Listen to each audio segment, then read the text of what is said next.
Okay.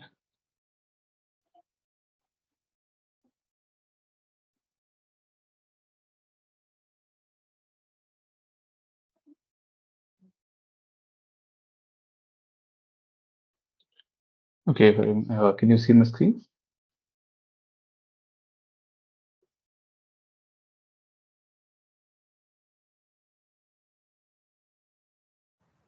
Hope you've been able to hear me loud and clear. Yes, yes, yes. Okay, great. Okay, hi everyone. So let's start with what is understanding the Salesforce CPQ.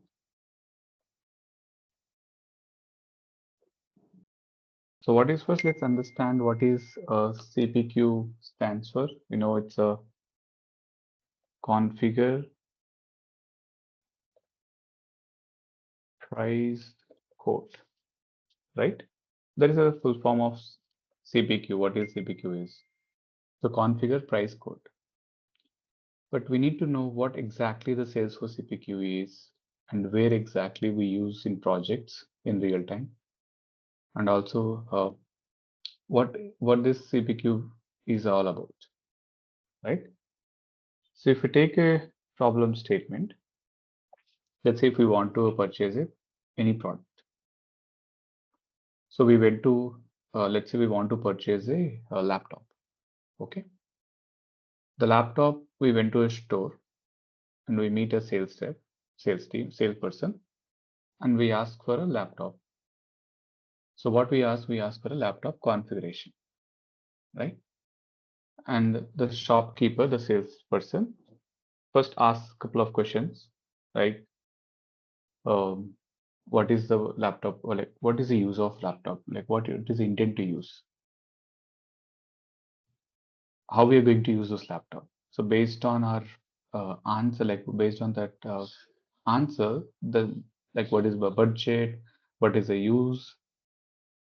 So the salesperson asks some questions, and based on the answer, the sales rep will suggest some configuration. We ask for, okay, give some couple of quotations. So what sales rep will do, the sales team will do, the salesperson. So first they will configure, like, okay, what is a processor is required, right? And what is memory is required. What is storage is required.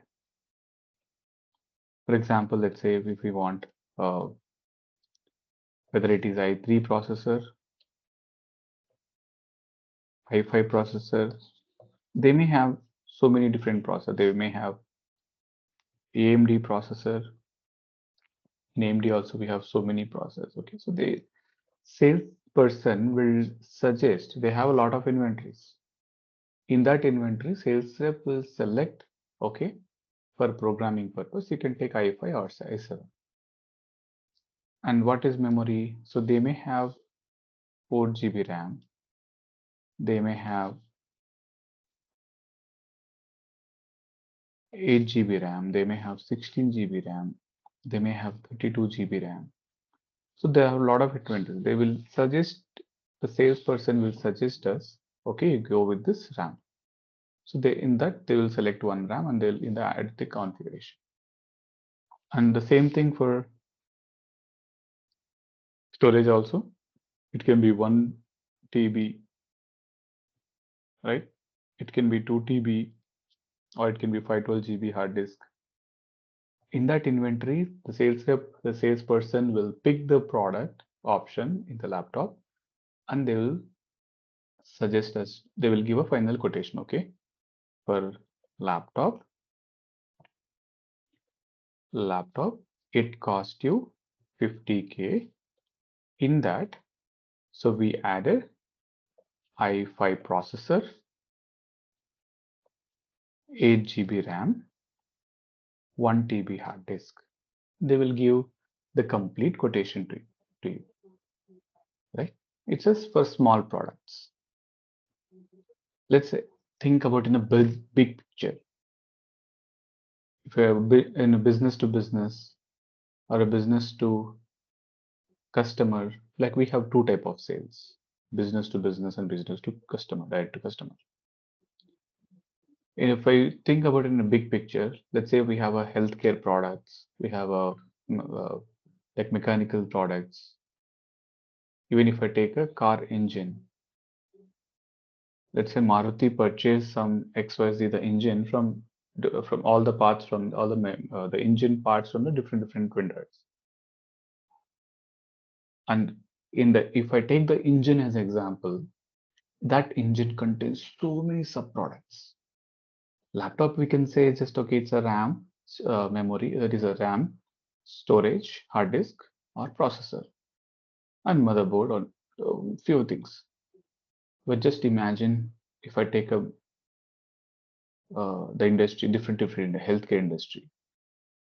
So every healthcare industry, manufacturing industries, every industry have a huge products. All products have if I take one product, the one product is not it is a combination of so many different products. So laptop is not a one product. Laptop have different processor, different RAM. I can configure everything as a one product. These products are called configurable products. So how in a big picture, how we configure these products, and we are doing the business to business sales or direct to customer sales. What a company is purchasing 1,000 laptops from other company, and what configuration, what is the terms, and how we provide a warranty. So all these terms and conditions, tracking the agreement, product information, tracking the quotation. So we need a system to track this, right? So when we talk about this product configuration, when we talk about this complex product configuration, so we need a powerful system where we can handle this product details. So you may ask, okay, hey, Absif, we have a Salesforce. In Salesforce, we have Sales Cloud. What Salesforce Cloud will do, right? What Sales Cloud will do? We have a Sales Cloud. We have a product object. We have a quote object. We have order object. We have all this sales objects, right? Though we have a sales object, like just imagine if I go to so what is the sales in a sales cloud? What are the entities we have? Standard entities. The entity means the objects, standard objects we have. Like we track the first account, the customer, and from customer, initially it will be starting from the lead, correct? It starts from the lead. Lead will be later convert to customer, that is account record. The customer, like what is the opportunity? The customer is looking for what? The customer is looking for, let's say, 1,000 laptops, and that opportunity come to us. Now we are going to create a code. So we create a opportunity. Sales Cloud have the lead will sales team will convert that lead to a customer. The customer we create opportunity. In opportunity we create a code. We can enable the code in the Sales Cloud. Salesforce provide this code object, and from code we can add in the code we add a products. That is that object we call as quote lines. In quote line object, we quote line item object, we add products. The quote lines are nothing but the products, the individual products where we added the quote line object. So in the quote line objects, we add a products, and that product, the complete information will send to the customer. But here the challenge, where is the challenge comes? Okay, so creating the code, enable code, create code is fine. But when sales rep try to add a product in Salesforce, if I go to the Sales Cloud, when you click on add product, quick action, it just displays the list of products. It just displays a list of entities. Just imagine you go to restaurant. But once you go to restaurant, you booked already, you reserved a table. Okay, you settled down in the table. Now just imagine so the waiter, the service person hand over it to a menu card to you, the food menu. Every restaurant have that food menu, right?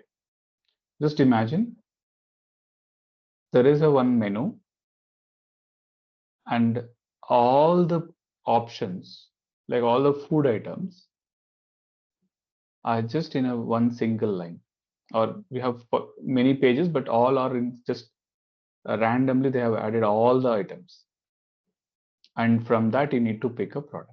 You need to pick a food item. So you need to search. You have to search a lot. Okay, where is the starter? Where is the main course? Where is the dessert? Right? You have to search the product.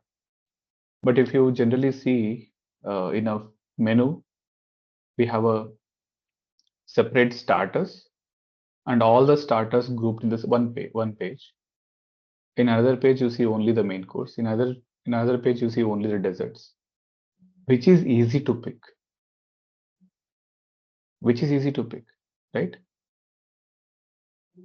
If you go to the big restaurants, then now what if you see they have a mobile applications in front of, and even if you go to the PVR and all, not PVR, if you go to the KFC, they have a big screens, and you have to select the product, all the beverages in one place, all the uh, like yeah, like every the similar type of products are in one place, and the screen, if you go to the KFC, right, the KFC, the big screen, you can easily select the product, and without a layman is using the system now. So how that is configured? The KFC, all the product, how that is configured here. So we need a powerful system. If we don't have a CPQ, if you are using only the code of the sales cloud entities, it's a difficult. It will take a lot of time for a sales rep to add a product configuration. It's so difficult. In this area, the Salesforce CPQ help the sales team to create a quotations, to create a product, to do the product configuration, creating a code process easy and faster. The main advantage of using the Salesforce CPQ is why sales team has to use the Salesforce CPQ. So who use the Salesforce CPQ? There's no doubt to say where it will fit. It will fit into the Sales Cloud. The Salesforce CPQ fit into the Sales Cloud. Where exactly? In code, creating a codes. Where exactly CPQ fits? Creating a codes, creating the quotations. For that, we do the product configuration. So it's no doubt to say it's a sales tool. Salesforce CPQ is a sales tool. Who uses a Salesforce CPQ? Salesforce CPQ used by the sales team. Who use the end user? The end users are sales team. Sales team uses the CPQ application. So where exactly it will use? It will get used in the code, creating the codes, adding the products, creating the quotation, and presenting that code to customers. The advantages of using the CPQ CPQ is creating code is more faster, accurate codes. Also, the sales team can avoid the pricing errors. The same product, let's assume the same product. I have a product X. The product X, when it is launched, it has a different price. After a couple of months, the price may go high. And if it is a Diwali sales or Dasra sales, we need to give some 10 to 15 days some special discount. This in a sales application, the very important is the pricing.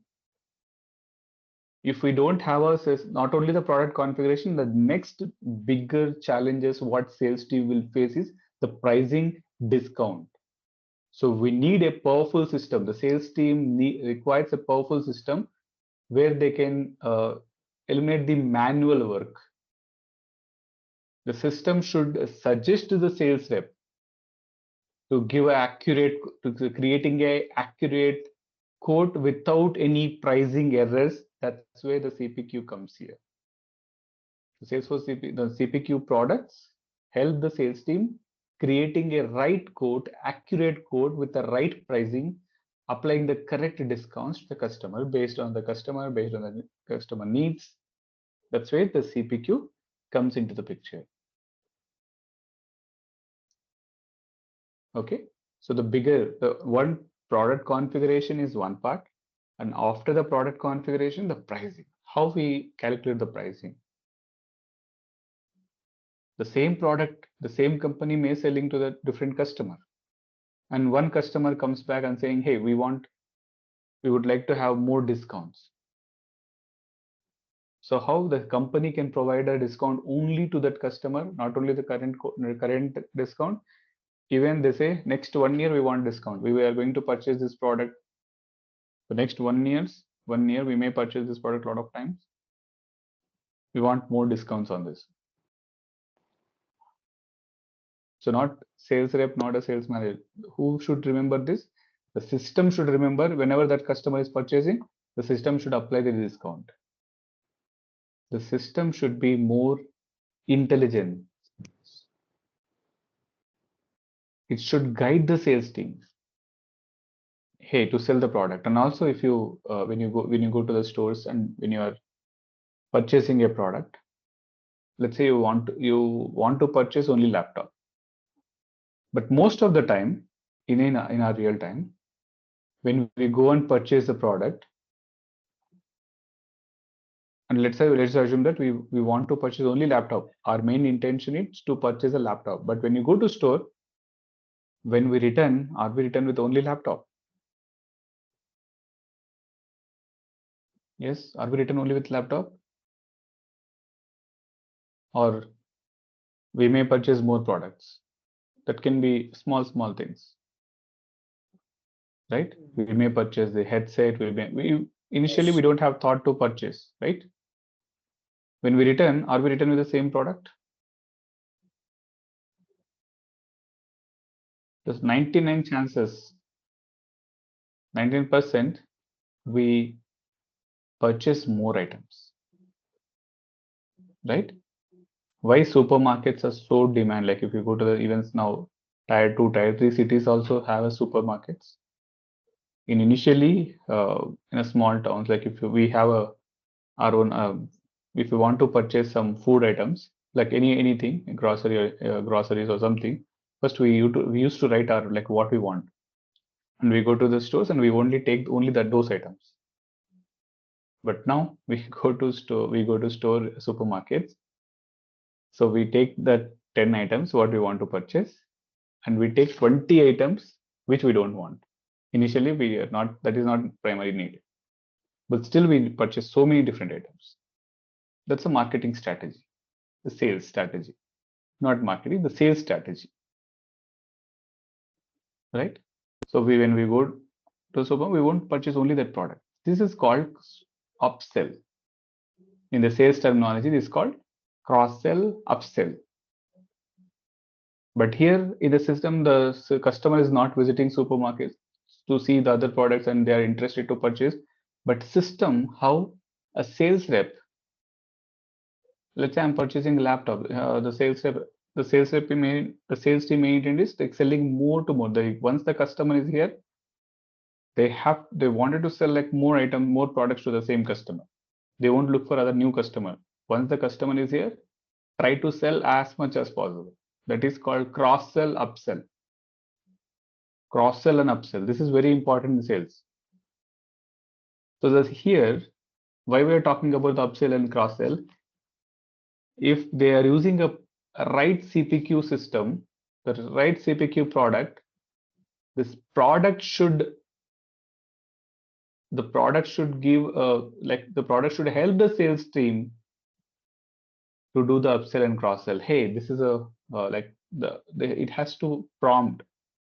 Hey, the customer is purchasing i5. I better to go for 8 GB or 16 GB, and along with that, purchase this product. Have this Bluetooth. This will be noise cancellation. Give this product to the customer. Explain about this product to the customer.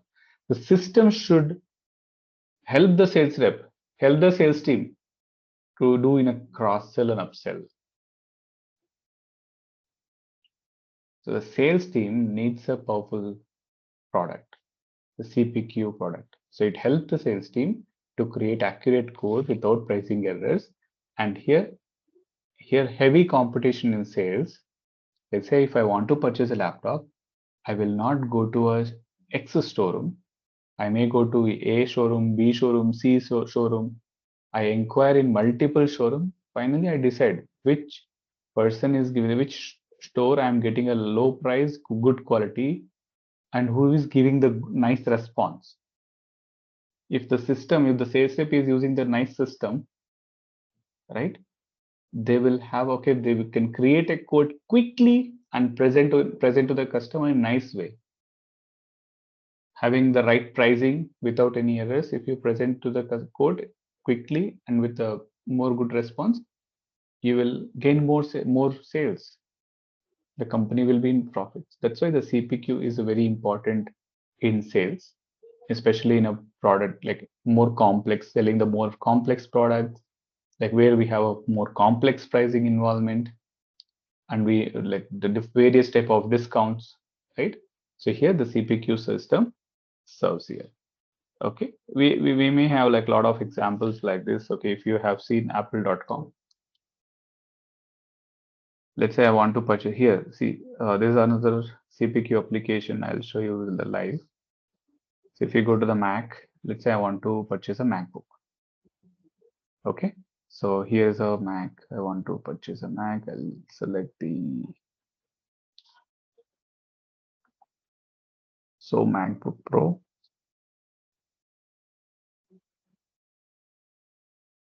Okay.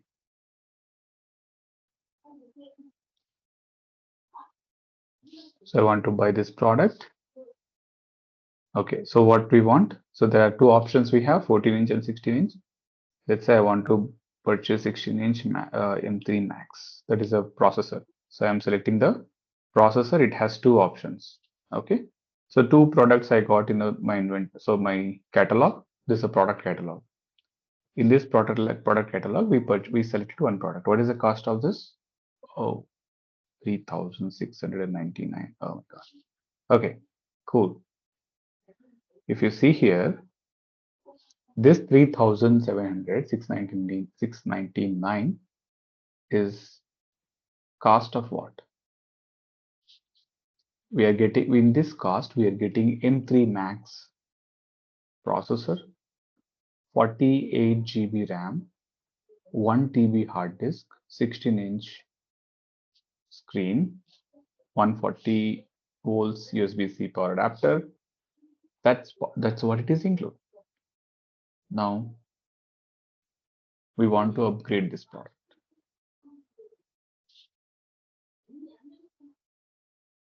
You see that? So we have a memory. In that we have options. All the memory options are one place. So if you want, we can upgrade. Or if we want to purchase. So this is additional pricing. With this 3,699, we are getting 48 GB RAM. If I want to upgrade, we need to pay $180 more. You can see the price increase now. Oh my God, we have 8 TB. Oh, cool. So we want to upgrade to next like 2 TB, 4 TB. So this is additional cost. Let's say we want to purchase 2 TB, right? And there is option. Wow.